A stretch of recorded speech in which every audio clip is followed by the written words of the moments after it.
മാതൃഭൂമി ചർച്ചയിലെ ഒരു വെല്ലുവിളി കാണുകയായിരുന്നു.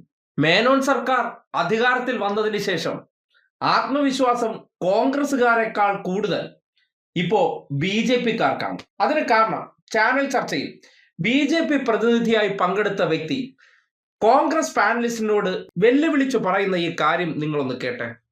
അത്ര നിഷ്കളങ്കമല്ല. സമസ്തയല്ല ജമാഅത്തെ ഇസ്ലാമി പറഞ്ഞാലും ഞാൻ വെല്ലുവിളിക്കുന്നു. ജിൻഡോ ജോൺ നിങ്ങളെ കൊണ്ടും PMC ഒപ്പിടിക്കും. ഒപ്പിട്ടത് നിങ്ങൾക്കും ചെയ്യേണ്ടി വരും. കേട്ടോ, കഴിഞ്ഞ 10 വർഷത്തിനിടയിൽ ഇത്രയും ആത്മവിശ്വാസത്തോടു കൂടി ഒരു BJP നേതാവും ഒരു ചാനൽ ചർച്ചയിലും കേന്ദ്രവുമായി ബന്ധപ്പെട്ട കാര്യങ്ങളെക്കുറിച്ച് അഭിപ്രായ പ്രകടനം നടത്തിയില്ല. എന്തൊരു മാറ്റമാണ്! പൊടുന്നനെ ചാനൽ ചർച്ചകളിൽ ഉൾപ്പെടെ BJP പ്രവർത്തകരായിട്ടുള്ളവർ, BJP അനുഭാവികൾ, BJP-യുടെ പ്രതിനിധികളായി ചർച്ചയിൽ പങ്കെടുക്കുന്നവരൊക്കെ ഇത്രയും കോൺഫിഡൻസോടുകൂടി ഒരു വിഷയത്തിൽ അഭിപ്രായ പ്രകടനം നടത്തുന്നുണ്ടെങ്കിൽ എന്താണ് അവരുടെ ഉള്ളിലെ ആ ഉറപ്പ്? അത് നമ്മൾ ചിന്തിക്കേണ്ട കാര്യമല്ലേ? മേനോൻ മുഖ്യമന്ത്രി അധികാരത്തിൽ വന്നു. ഇടത് സർക്കാർ ഭരണം അവസാനിപ്പിച്ചതിന് ശേഷം സ്വാതന്ത്ര്യം കിട്ടിയതുപോലുള്ള ഫീൽ ഉള്ളത് BJP-ക്കാണ്. എന്തുകൊണ്ടായിരിക്കും? കൃത്യമായി ചർച്ച ചെയ്യേണ്ട കാര്യമല്ലേ? കേരളത്തിൽ ലീഗിന്റെ സഹായത്തോടുകൂടി വർഗീയത കത്തിച്ച് അധികാരത്തിൽ വരുമ്പോൾ സ്വാഭാവികമായിട്ട് ഈ ആത്മവിശ്വാസം ലീഗാണ് കാണിക്കുന്നതെങ്കിൽ നമുക്ക് മനസ്സിലാകാം. നേടിയെടുത്തേ എന്ന സന്തോഷത്തിനും ധൈര്യത്തിനും ഉറഞ്ഞു തുള്ളുന്നത് സംഘപരിവാറായി മാറിയിട്ടുണ്ട്. ചില അനുരണനങ്ങൾ നമ്മൾ കണ്ടു തുടങ്ങിയിട്ടുണ്ട്. PM-ശ്രീ പദ്ധതിയുമായി ബന്ധപ്പെട്ട് നേരത്തെ പറഞ്ഞ പോലെ കേന്ദ്രവുമായിട്ടുള്ള അതിവേഗ റെയിലാണ്. പക്ഷേ ഉടനടി അത് റദ്ദാക്കാനുള്ള തീരുമാനം മേനോൻ കൈക്കൊണ്ടു. മുഖ്യമന്ത്രിയുടെ സുരക്ഷാ ജീവനക്കാർക്കെതിരെ അടിയന്തരമായിട്ട് ടീമിനെ നിശ്ചയിച്ച് അവർക്കെതിരെ ജാമ്യമില്ലാ വകുപ്പ് പ്രകാരം കേസെടുക്കാനും മേനോൻ ഉത്സാഹം കാണിച്ചു. PM-ശ്രീ വിഷയം വന്നു, അവിടങ്ങളിൽ ഉരുണ്ട് കളിക്കുന്നു. നയപ്രഖ്യാപന പ്രസംഗത്തിൽ കേന്ദ്രത്തെ വിമർശിക്കുന്നില്ല, ഉരുണ്ട് കളിക്കുന്നു. പെട്രോളിയം ഉൽപ്പന്നങ്ങൾക്ക് വില കുതിച്ചു കയറുമ്പോൾ കേന്ദ്രത്തോട് വില പിടിച്ചു നിർത്തണമെന്ന് ആവശ്യപ്പെട്ട് ഒരു കത്ത് പോലും എഴുതുന്നില്ല.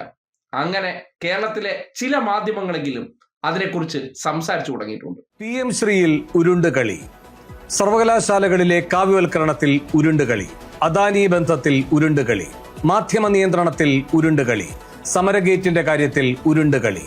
ഉരുണ്ടുരുണ്ട് മേനോൻ സർക്കാർ എങ്ങോട്ടേക്കാണ്? ഈ വിഷയമാണ് ബിഗ് ഡയലോഗ് ചർച്ച ചെയ്യുന്നത്. കാവി സർക്കാരും ലീഗ് മേനോനോടൊപ്പം നിന്ന് കേരളത്തിൽ മതവിഷം കലക്കി നേടിയെടുത്ത വിജയമാണ്. ആ വിജയം ആർക്ക് അനുഗ്രഹമായി തീർന്നു, കേരളത്തിൽ ആര് പിടിമുറുക്കുന്നു എന്നതിന്റെ തെളിവാണ് നിങ്ങൾ മാതൃഭൂമിയിൽ കണ്ട ആ വെല്ലുവിളി. അത് കൃത്യമായിട്ട് ഒരു സൂചന നൽകുന്നുണ്ട്. വരും കാലങ്ങളിൽ കേരളത്തിൽ ലീഗ് വഴിവെട്ടി BJP അധികാരത്തിൽ വന്നു എന്നുള്ളൊരു ചരിത്രം ചിലപ്പോൾ പിറന്നേക്കും. കാര്യം ഇന്നത്തെ കോൺഗ്രസും മേനോനൊക്കെ നാളെ അങ്ങ് നിറം മാറിക്കഴിഞ്ഞാൽ ലീഗ് ഇല്ലെങ്കിലും അവർക്ക് ഭരിക്കാൻ പറ്റും. മറ്റത്തൂര് നിങ്ങൾ ആ കാഴ്ച കണ്ടതാണ്. അതുകൊണ്ട് 3 BJP-ക്കാരെ വെച്ചിട്ട് അവർ കേരളം ഭരിച്ചാലും അത്ഭുതമുണ്ടാകില്ല.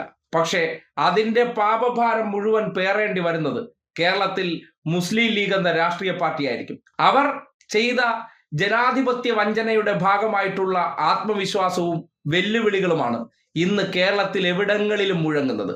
അവരോടൊപ്പം നിന്നുകൊണ്ട് കേരളത്തിൽ ഇടതുപക്ഷത്തെ കൂടി ഇല്ലാതാക്കാനുള്ള പരിശ്രമം സംഘപരിവാറുകാർ ഊർജിതമായി ചെയ്യുന്നുണ്ട്. അതിന് അവരുടെ തുറുപ്പ് ചീട്ടായിട്ട് മേനോൻ മുഖ്യമന്ത്രി മാറിയിട്ടുണ്ട്.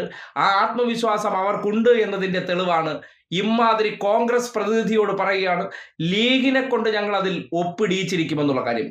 അതിനെ ഇതുവരെ ഒരിടത്തും തിരുത്താൻ മുഖ്യമന്ത്രി തയ്യാറായിട്ടില്ല എന്നുള്ള വിസ്മയം കൂടി കേരളം നോക്കിക്കാണണം.